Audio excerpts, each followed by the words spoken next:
Mapagpalang gabi po sa bawat isa.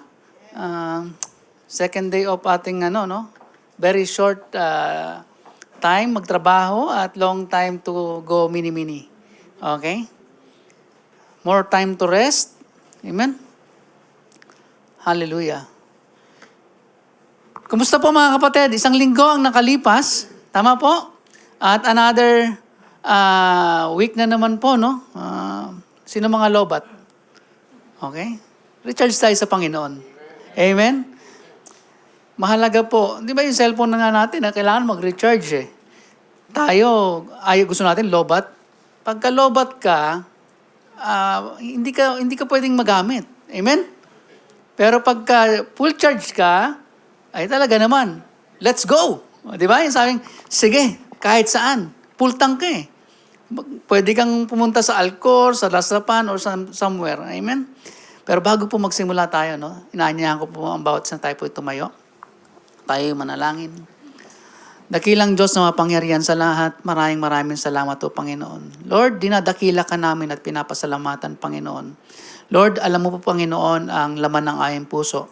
Lord, bago po kami, Panginoon, na mag-aaral lang yung mga salita, Lord, lumalapit po kami sa iyo, Panginoon. Sa iyong trono ng biyaya, linisin niyo po kami, Panginoon, ng iyong dugong banal. Patawarin sa aming mga pagkakasala. Banal na Espiritu, patuloy mo kaming pangunahan. Bigyan kami, O Diyos, ng karunungan, wisdom that comes from you, Lord, to understand your word. Lord, any barrier, any walls, Lord God, that will hinder, Lord God, Lord, we submit it to you, Panginoon. Lord, ikaw, Panginoon, ang siya manguna. Open our hearts and our minds, Lord God. And we want to surrender everything to you, Lord Jesus. Lord, give us the heart that hungers before you. Give us the heart, Lord, that surrenders before you. You are the King of Kings and Lord of Lords, Lord. Salamat, Panginoon. Lord, continue to change us. Transform us to be more and more like Christ. Lord, salamat, Panginoon. Nais namin, Panginoon, na mas makilala ka, Panginoon, sa gabing ito. Patuloy mo pong protektahan, Panginoon, ang bawat buhay ng iyong mga anak, Panginoon. Any attacks of the enemy, Lord, cover us. In the name of Jesus, cover this place with your holy and precious blood, Lord. Move freely in this place, Panginoon. Lord, we want to glorify you. We want to know you more, Lord Jesus, and continue to change our lives, Panginoon. Transform our lives, Panginoon, that we can walk, Lord God, by the power of the Holy Spirit in our lives, to be a blessing to others, and to give glory to your holy name. In Jesus' mighty name we pray, Amen. Sige po, tayo na po pwedeng makaupo. Amen. So, ang ating pong tema this month is anchored. Okay? Our faith to God. Okay? So, pag sinabi mong anchored, yung angkla, binababa to have stability. Amen? So, pinaliwanag na po yan kasi pang ilan na ba ako? Third week na? Okay. Third week. So, yun po, no? I would like to share with you 2 verses lang. Okay? Pero kailangan nating tignan kung ano po yung nilalaman ng, alam yung, di ba, nung bata ka may palabas sa TV yung tuklasin? Alam niyo yun? Mukhang matanda na talaga ako, kaya hindi nila alam yung tuklasin eh. Find out. Let's find out. Okay? Tuklasin. The purpose of the gospel. Okay? Makikita po natin to sa John chapter 20 verse 30 to 31. Kung meron po kayong may mga electronic Bibles,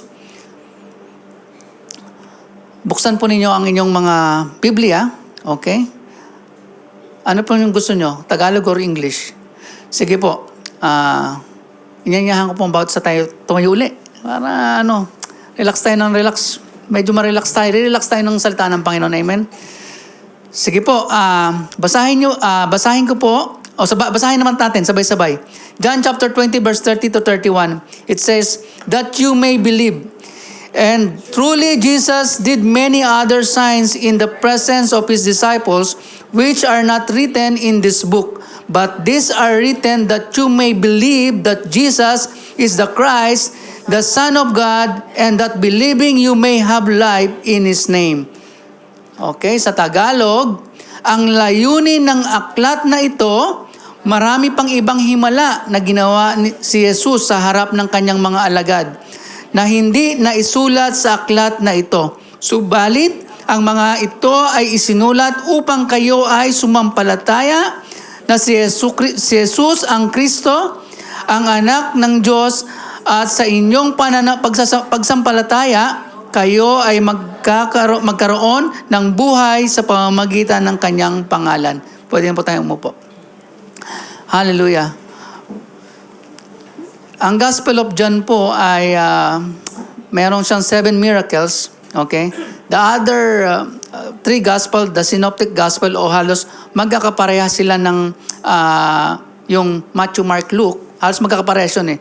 But John, okay, ito po ay parang, sabi na, ay, ba't parang kukunti? Pero sapat na po yun. Okay? Sapat po. Tandaan po natin, ang salita ng Panginoon ay sapat. Amen? Hindi po kulang. It will not lack anything because it is the Word of God. Amen? Okay, sabi po dito, ayan. Most theological of the 4 Gospels. Okay? Sabi po, the Gospel of John shares much about the approaching ministry of the Holy Spirit after Jesus' ascension. There are certain words or phrases that create a recurring theme in the Gospel of John. Believe, okay, witness, comforter, life, death, light, darkness, I am, and love. Okay? Pero kadalasan sa atin, ang mahilig lang tayo sa love eh. Amen? Tingnan po natin, no, yung kahalagahan ng pananampalataya. This chapter 20, it is outlined. Ito po ay nung ang Panginoong Hesukristo ay namatay at siya po ay nabuhay na magmuli. Okay? Ang outline ito, Mary Magdalene, okay, comes to the tomb, munta siya doon, at nakita niya na open na. Okay? Na wala doon yung wala doon si Jesus. Then sinabi niya to kay Peter and John. So nung sinabi niya, itong dalawa, tumakbo doon. Okay? Ano lang natin.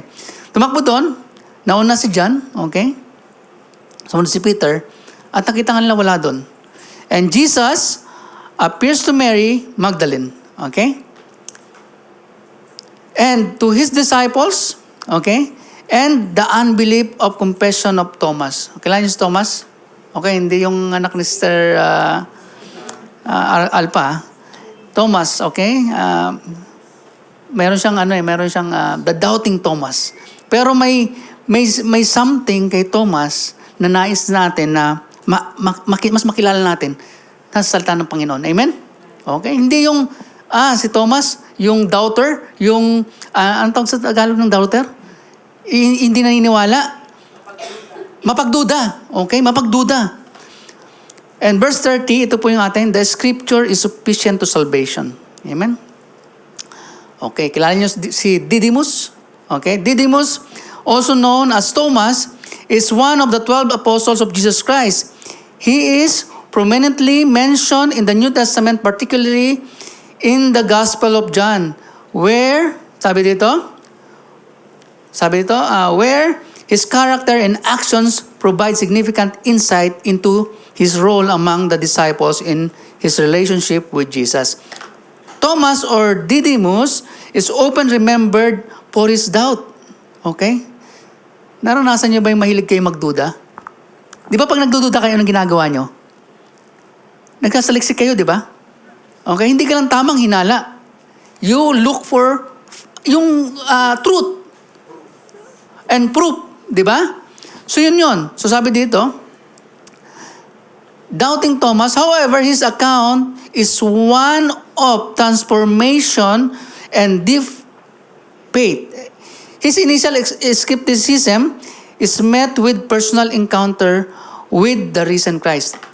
Ang Panginoong Hesus na nabuhay na magmuli. Okay? Namatay si Jesus, inilibing, okay?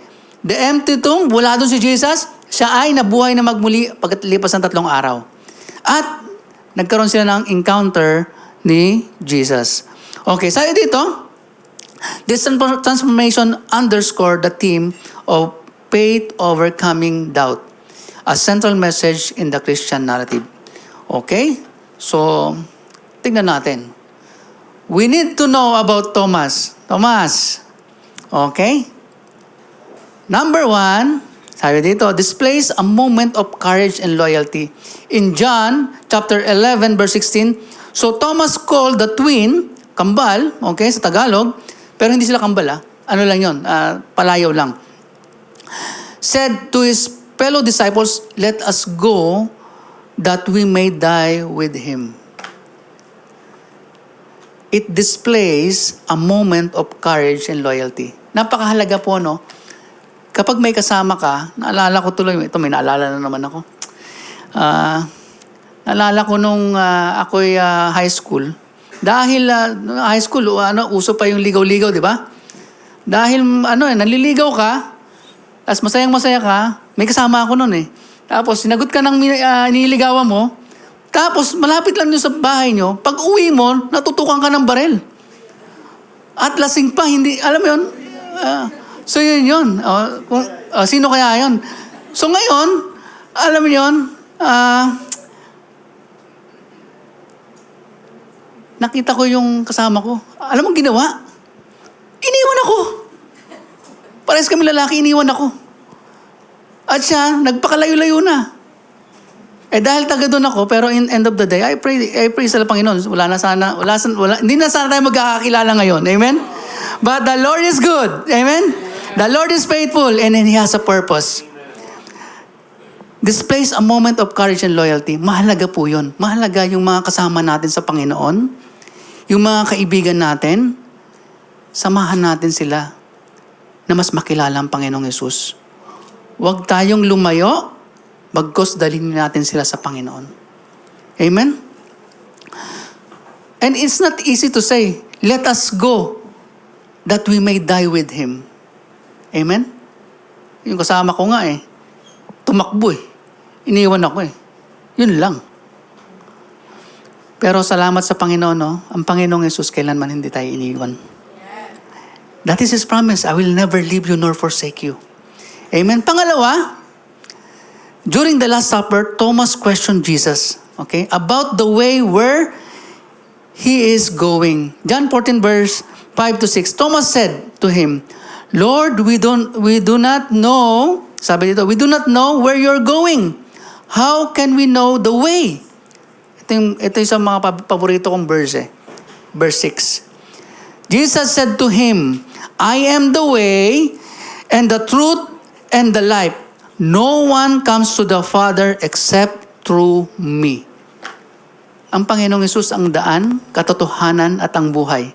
Walang makakarating dun sa Ama, kundi sa pamamagitan lang ng ating Panginoong Jesucristo.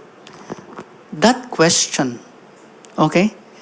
Alam mo yun na yung kanyang, kumbaga sa yung question na naglilid dun sa katotohanan ng salita ng Panginoon. Amen?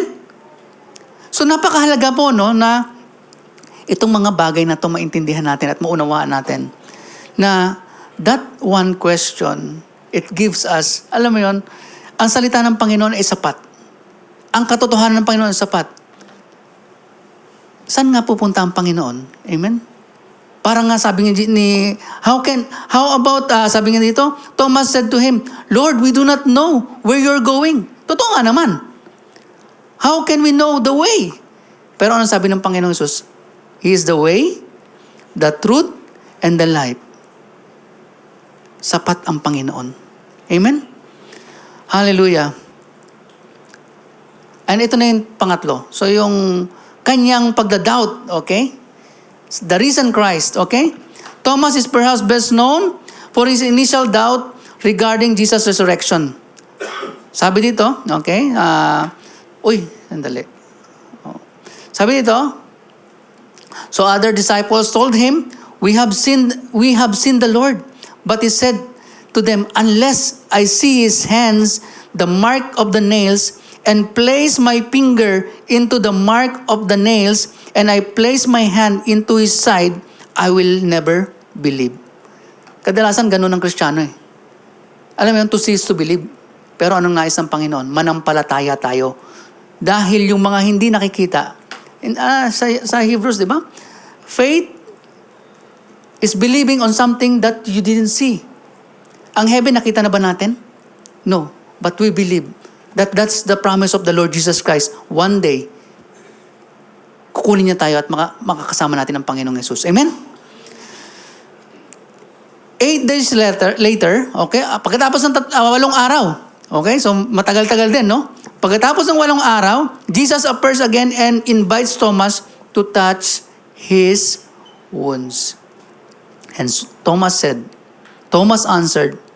answered him, "My Lord and my God." Amen?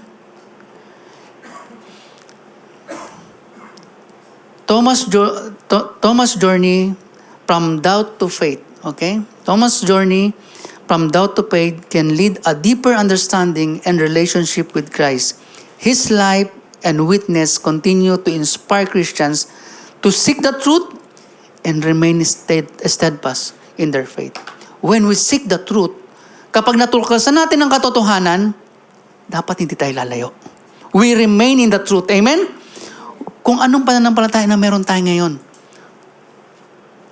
huwag nating hayaan na ang mundong ito or impluensya ng mundong ito mag-aalis sa atin sa pananampalataya natin. Huwag, kapatid.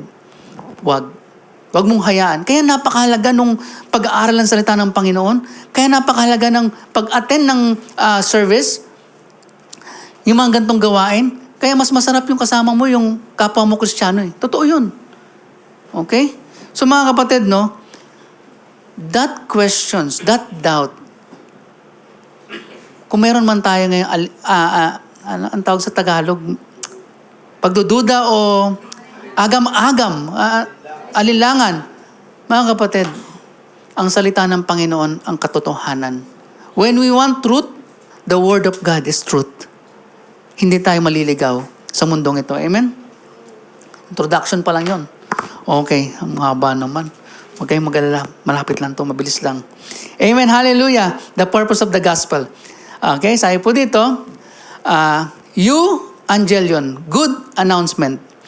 Pag sinabi mong gospel, okay po, pag sinabing gospel is good news.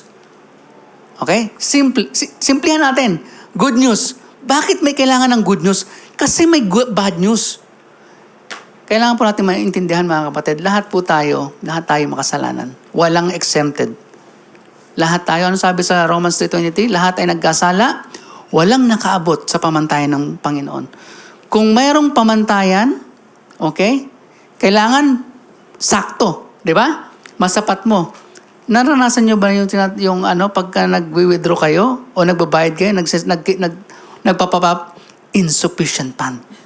Okay? Okay? O natatawa kayo, di ba? Oh, we are in insufficient fund. Hallelujah. But Jesus is so sufficient. His word is so sufficient. Kaya nga ito po yung inaaral natin ngayon, mga kapatid. Amen?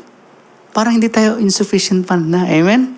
And the truth is, the Lord Jesus Christ rose from the dead. Amen?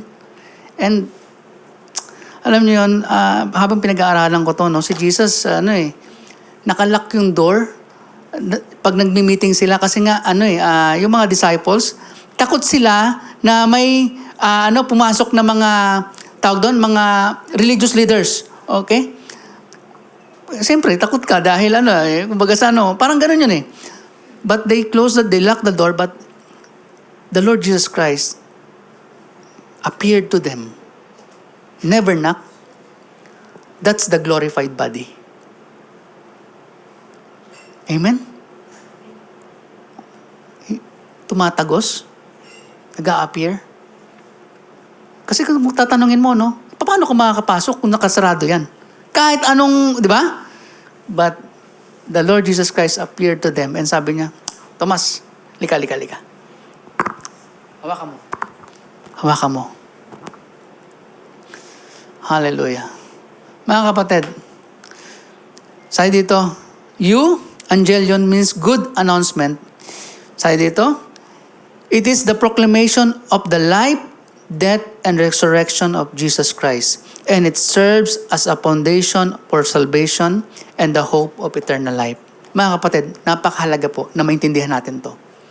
Kung angkla ang pinag-uusapan natin, kung kailangan natin ng angkla, ito yung angkla na dapat natin panampalatayaan na walang iba kundi ang Panginoong Jesucristo.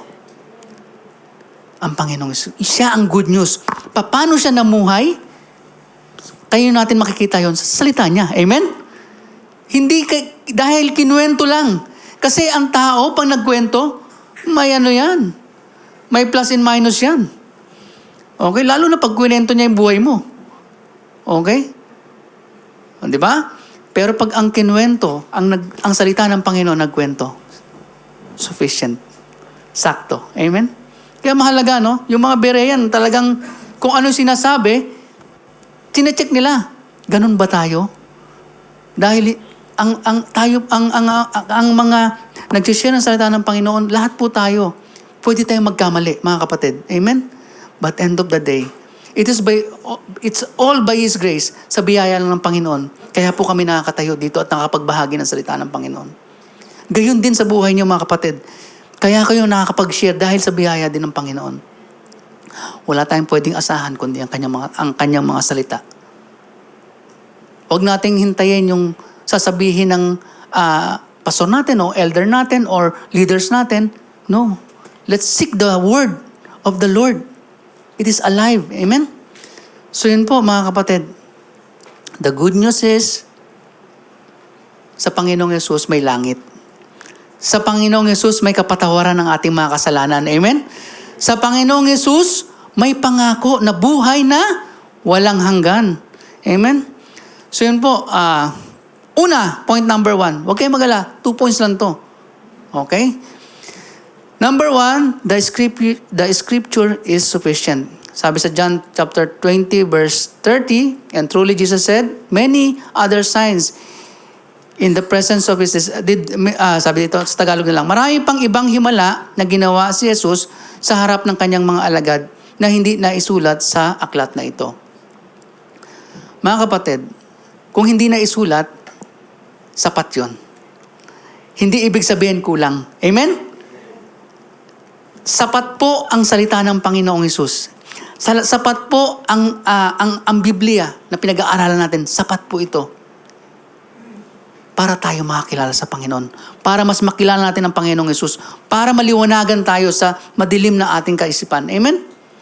Mga kapatid, patuloy lang tayo na magtiwala sa Panginoon.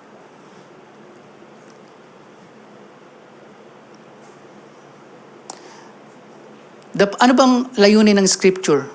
Ang layunin ng Scripture has been given by God to lead people to faith and salvation, not to get money out from people. Not to be, not to use God's word para ikaw ay sumikat, okay? Para ikaw ay magpayaman, amen? But to lead people to faith and salvation. Hindi ikaw kailangan maraming followers.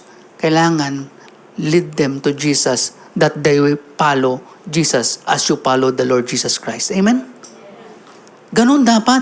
Tayo ang hindi, dapat yung sikat. Ang sikat dapat si Jesus. Amen? Pero there are things, sometimes we are prone to that. Yung parang, ang galing-galing ko na, ganun. Alam mo yun?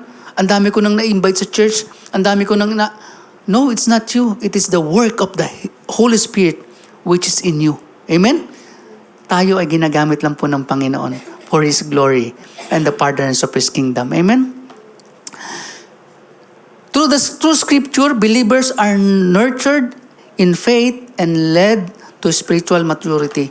Ngayon, mga kapatid, bilang mga Kristiyano, no, kapag ang gusto lang natin, lagi napapakinggan natin, puro love lang, kindness, yung mga ganoon. Pero hindi natin na-check kung ano po ba yung nais ng Panginoon, paano tayo mamuhay.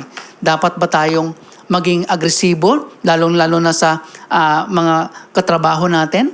Dapat ba tayong, paano tayo makitungo sa kanila? Kailangan ba, pag kinagat ka, kagatin mo rin. Okay? Pag pinagdamutan ka, pagdamutan mo rin. Ano sinasabi ng salita ng Panginoon? It's an opposite. Kaya kailangan natin tuklasin, alamin. Amen? Ano po sabi sa 2 Timothy chapter 3 verse 14 to 17? But you must remain faithful to the things you have been taught. Okay? You know they are true, for you know that you can trust those who taught you. Okay? You have been taught the Holy Scriptures from childhood. Si Timothy po ito. Sinasabi ni Paul. Okay? Sabi dito, and they have been given you wisdom to receive the salvation that comes by trusting in Christ Jesus. Salvation that comes from trusting the Lord Jesus Christ. Ngayon kapatid, kung hindi mo pa sinusuko ang buhay mo sa Panginoon, kung hindi ka nanampalataya na ang Panginoong Hesus lamang ang daan, katotohanan at buhay, hindi mo sinusuko ang buhay mo sa Kanya, it's as simply you are saying no. Kasi hindi pwedeng neutral. Mga kapatid, sa Panginoon, hindi po pwede neutral. We have to decide. We have to decide whether I want to follow God or no. Whether I want to surrender my life to Jesus or no. Whether I have to live my life by my own decisions or living my life by His grace and following to obey His words. Mahirap. Mahirap po talaga mga kapatid. Pero ang banal na Espiritu nasa atin, He will transform us from glory to glory and help us to walk according to His will. Amen? Ito, all Scripture is inspired by God and useful to teach us what is true and to make us realize what is wrong in our lives.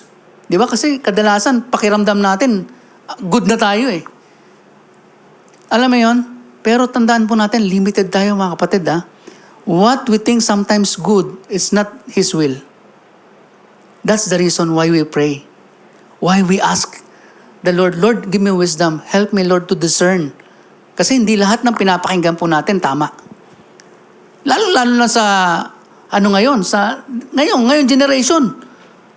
Yung mga, yung mga, tawag dito, Gen Z na sinasabi nila. Kasi Gen X yata tayo, ano ba tayong Gen? Hindi ko na alam eh. Okay? Gen Z daw eh. Okay? Pero mga kapatid,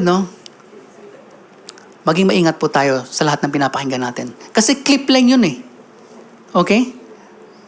Always check dun sa salita ng Panginoon. God sabi dito, it corrects us, and where we are wrong, it teaches us to do what is right. Okay? God used it to prepare and equip His people to do every good work. Ang salita ng Panginoon, it's preparing us. Paano, how to live a life that is pleasing to Him. Not just to please anyone. Dahil pagka namumuhay tayo just to please someone, mapapagod ka kapatid. Mapapagod ka. Yung bawat kilos mo, kailangan pulido. Alam mo yun? Kailangan walang dapat smooth. We are not smooth. We are not. But by His grace, by the power of the Holy Spirit, as we surrender, yun po yun. As we surrender na, Lord, tulungan mo ako, Panginoon, baguhin. Patuloy mo akong baguhin. Dahil hindi ko kaya, Panginoon. Amen? So yun po, Sabi dito, when people speak of the Bible as inspired, they are referring to the fact that God divinely influenced the human authors of the Scriptures in such a way that they wrote was the very word of God. Yun po ang ibig sabihin. In the context of the Scriptures, the word inspiration simply means God breathed, okay? Inspirations means in the Bible truly is the word of God and makes the Bible unique among all other books. The Bible is God's word to humanity. Okay? Ang salita ng Panginoon para po sa atin. Ngayon, pag hindi mo binasa, hindi mo malalaman. Amen? Hindi pwede yung lagi ka lang nakikinig. It's good to hear God's word. It's good. But it's very good kung tayo po nagsasaliksik at patuloy natin chinecheck na ito pang sinasabi ni Pastor ay nasa salita ng Panginoon o wala. Ito bang sinasabi nung pinapakinggan ko? Kasi ang ganda ng boses eh. Okay? Yung nakakaantok, yung papatulugin ka. Ang ganda ng boses. Mga kapatid, one more thing. Maging maingat din po tayo sa pinapakinggan natin lalo sa music. Okay, the young peoples here. Be careful on what you are listening. Kasi ang music masyado siyang may ano siya, may powerful siya kumbaga sa ano, kung ano yung pinipid mo sa isip mo. Okay? Di ba? Mga maganda pakinggan pero wala doon yung presensya ng Panginoon. Amen? Maganda pakinggan pero wala doon yung lalo may mga beat, mga ganun-ganun ka pa minsan eh. O, di ba? Pero ask that question, is this what I'm listening, it will glorify the Lord? It will make me more closer to the Lord or make me grow more mature sa Panginoon. Amen? Kasi kung hindi, it's a waste of time. Yes, it's good to hear good music. Pero mas masarap na yung music na yon, you worship the King of Kings and Lord of Lords. Not for us to just benefit, but to worship Him, to give our life to Him. It's all for His glory. We are all created to worship God. Hindi just to please ourselves. Amen? Kaya minsan pa napapanood pa nga ako dun sa mga, sa reels. Talagang sumisigaw sila. Alam mo, yung daman-daman nila. Pero we have to be discern. We have to discern. The Holy Spirit will help us to discern that music is from the Lord or from the evil one. Amen? I'm not saying, hindi na tayo pwede makinig. Maging maingat lang po tayo. Amen? Sobra naman yun. Music na nga lang eh. Paano naman yung mga pang-oldies na music? Ang ano lang mga kapatid, no? Kasi ang music, it also impacts our, attitude. Lalo na pagka medyo violent eh. Okay, yung music, yung mood mo, di ba? Pero tandaan po natin, always remember, if this makes me grow more closer to the Lord, praise God. Amen? Stricto naman, wala naman sa ano yan. Pero ano po yun, kumbaga when we continue to grow sa Panginoon, maging maingat lang tayo. Otherwise, kung halimbawang sa buhay natin, we are not perfect. Hindi po tayo perfecto, pero ang nais ng Panginoon na patuloy tayong lumapit sa Kanya, magpaturo. Amen? Okay? So mahalaga po yun. So yun po, sabi dito, every word form, and word placement found in the Bible's original manuscript was divinely and intentionally written. Sabi po dito, God's prompted and guided them to write what they did. Mga kapatid, may mga tao na sinasabi nila, salita ng Panginoon, sinulat na lang yung tao. Yes, but the Holy Spirit, okay, guided them, okay, to write what should be written in this holy book. Amen? Nantok na kayo Sige, bibilisan ko na. Okay? Ay dito, John 21 verse 25. Sabi po dito, now there are also many other things that Jesus did. Were every one of them to be written, I suppose that the world itself could not contain the books that would be written. Marami pang ibang ginawa si Jesus at kung ang lahat ng ito ay isusulat, sa palagay ko'y hindi magkakasya sa mundong ito ang mga aklat na maisusulat. Palakpakan natin ang Panginoon. Mga kapatid, ang salita ng Panginoon ay sufficient. Sapat. Okay? Hindi insufficient pa na pagka no, it's sufficient. Sapat ang salita ng Panginoon, kaya panghawakan natin, mahalin natin, bigyan natin ng oras. At higit sa lahat, malalaman natin kung tama ba yung sinishare nung nandun sa TikTok o nasa, sa social media o sa Reels. Amen? Maging mapanuri. Tingnan natin sa salita ng Panginoon. Pero siyempre, mahalaga yung panalangin na, Lord, patuloy mo akong turuan. Kaya kung tayo Kristiyano, at tamad-tamad tayo, ayan, diretsoin na natin. Kung tamad-tamad ka, tayo na Kristiyano, kung tamad-tamad tayo, nagbabasa lang tayo ng salita ng Panginoon kada Thursday or Friday, or kung kailan lang natin wish. Wish ko lang. Okay? Mga kapatid, it's not late. It's not too late. We can start all over again na we commit na, Lord, nais kong mas matuto sa iyo. Amen? So yun po, sabi dito, purpose of the recorded signs, the signs that are recorded serve a specific purpose to lead us to faith in Jesus, okay? As the Messiah and the Son of God. They are carefully chosen to reveal His identity and mission. The reliability of eyewitness testimony.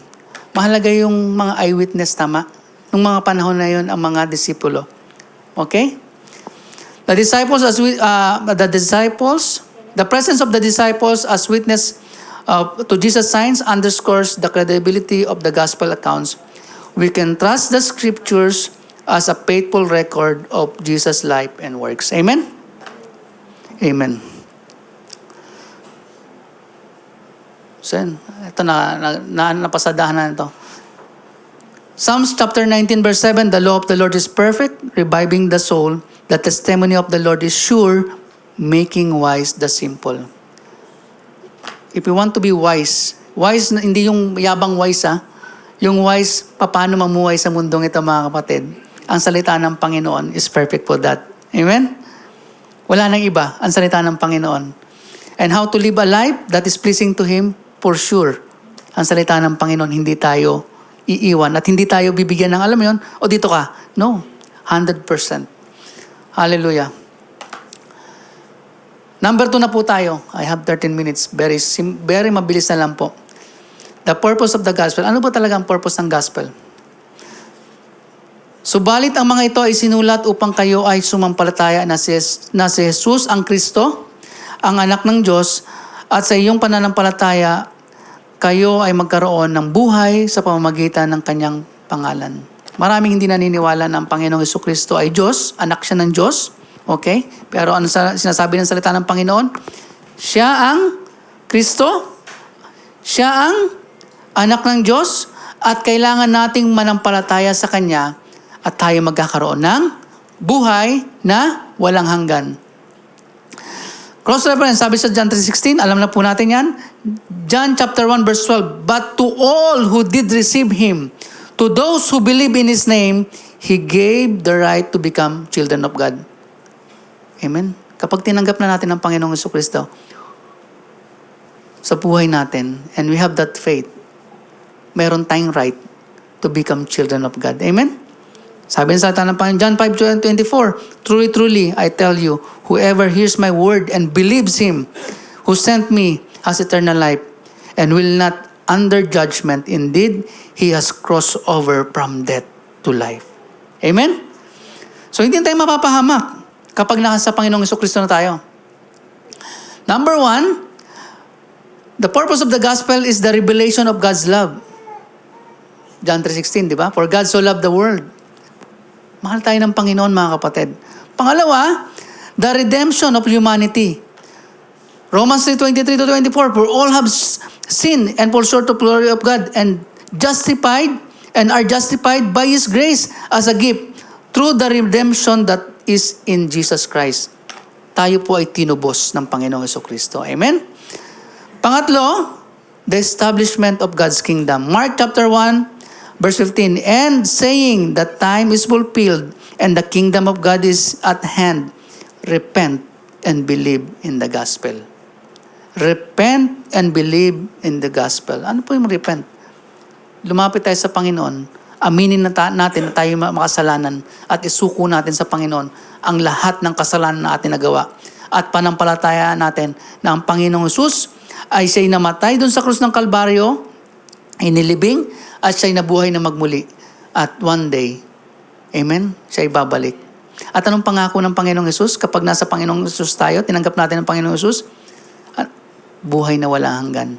Yung eternal life na walang iba na walang iba na nagmumula lang sa Panginoong Hesus. Amen? Without Jesus, no eternal life. Amen? He is the way, the truth, and the life. Yun po yun. Pang-apat, sabi po dito, the transformation of believers. 2 Corinthians chapter 5, verse 17. Therefore, if anyone is in Christ, he is a new creation. The old has passed away. Behold, the new is come. Kapag tayo nasa Panginoong Jesucristo na, iba na ang taste mo dapat. Amen? Ang taste mo na mas gusto mo nasa presensya ng Panginoon.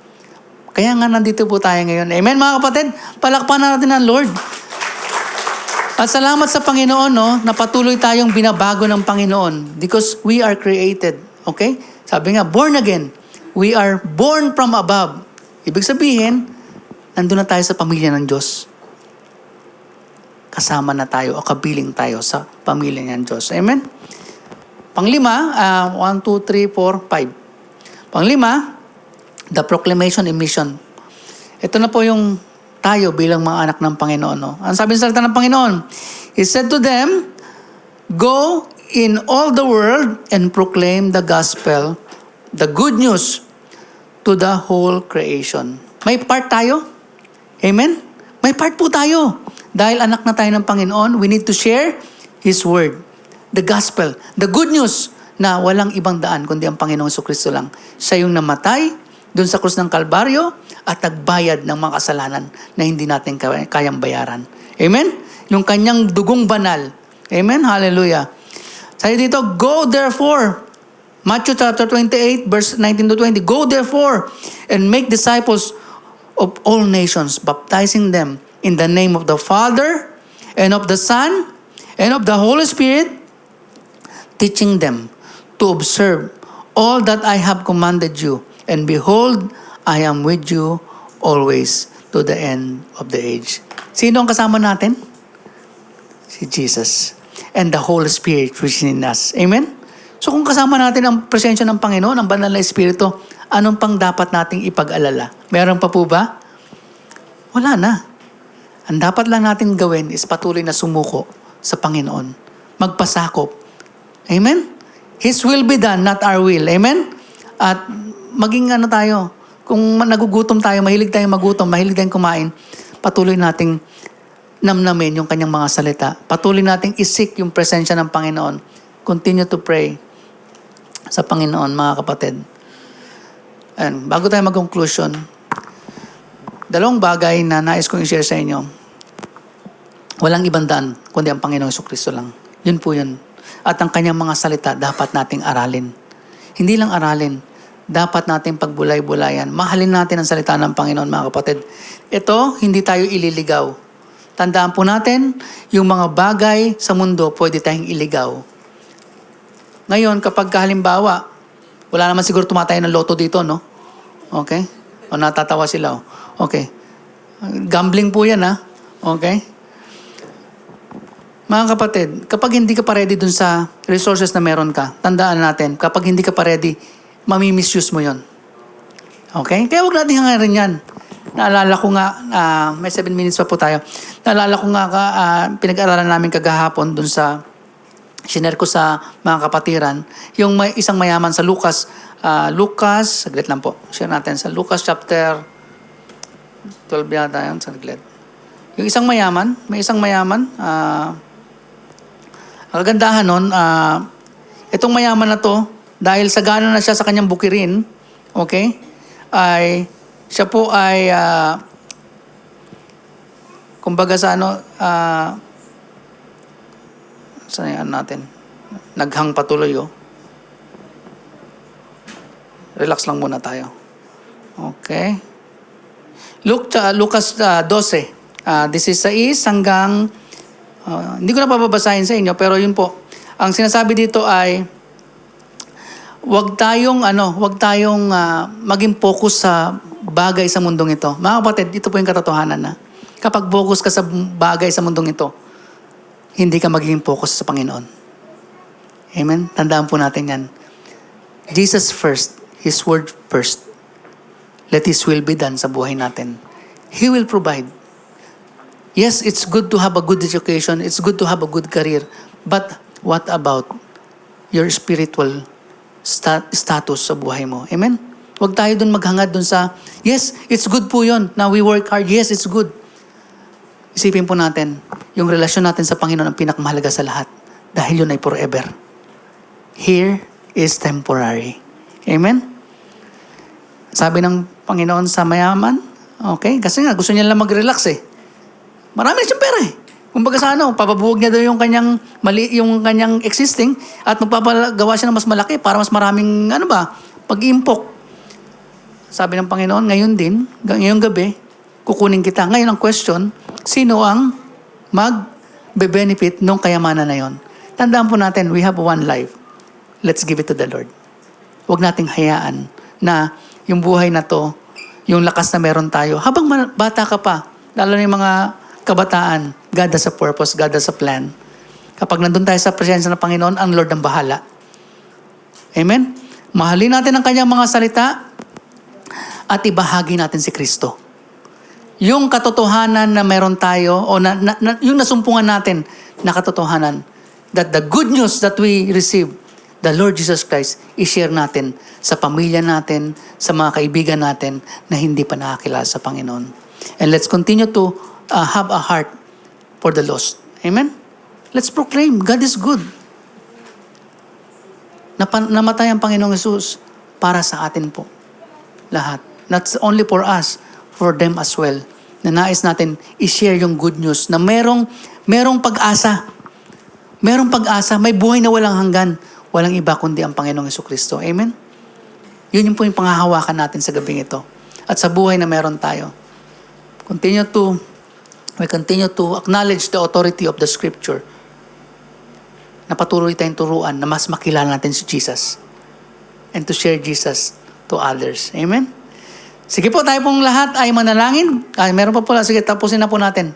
Nakalimutan ko. The purpose of the gospel is to reveal God's love, redeem humanity, establish His kingdom, transform believers, and to drive the mission of the church.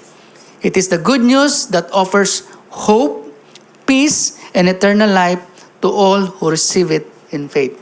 Okay? So, sabi dito, Jesus chapter 20 verse 29, Jesus said to him, kay Thomas, have you believed because you have seen me? Blessed are those who have not seen and yet believe. Amen? Palakpakan po natin ang Panginoon. Tayo pong lahat ay umukot manalangin. Dakilang Diyos na mapangyarihan sa lahat. Maraming salamat po Panginoon sa gabing ito. Salamat po Panginoon sa iyong mga salita. Natunay nga po Panginoon na ikaw lamang po Panginoon ang daan, katotohanan at ang buhay.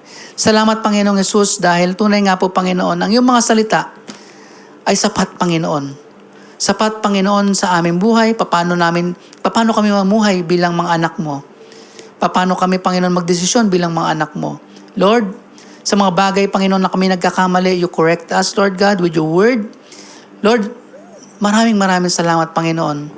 Dahil tunay nga po Panginoon, the good news, Panginoon, na ikaw ang Panginoon, ang Ama, na mahal kami, ay binigay niya ang kanyang bugtong na anak na walang iba kundi ang Panginoong Jesucristo, na namatay doon sa krus ng Kalbaryo para tubusin kami sa lahat ng pagkakasalang aming nagawa. At siya'y nabuhay na magmuli pagkalipas ng 3 araw. And one day, Panginoong Jesus, ikaw ay nangako na ikaw ay babalik at kukunin mo kami doon isasama mo kami doon sa langit na bayan. Salamat po Panginoon sa gabing ito. Patuloy mong pagpalain ang bawat anak mo Panginoon, ang bawat lingkod mo o Diyos. Sa gabing ito Panginoon, continue to fill us with your Holy Spirit. Continue to empower us Lord to live a life Lord God that is pleasing to you. To live a life of surrender, to live a life Lord God that continuous desire Lord God na mas makilala ka na yung Panginoong Jesus at to serve you faithfully, Panginoon, sa buhay namin. Lord, we give you glory, we give you honor, we give you thanks. In Jesus' mighty name we pray. Amen. God bless everyone.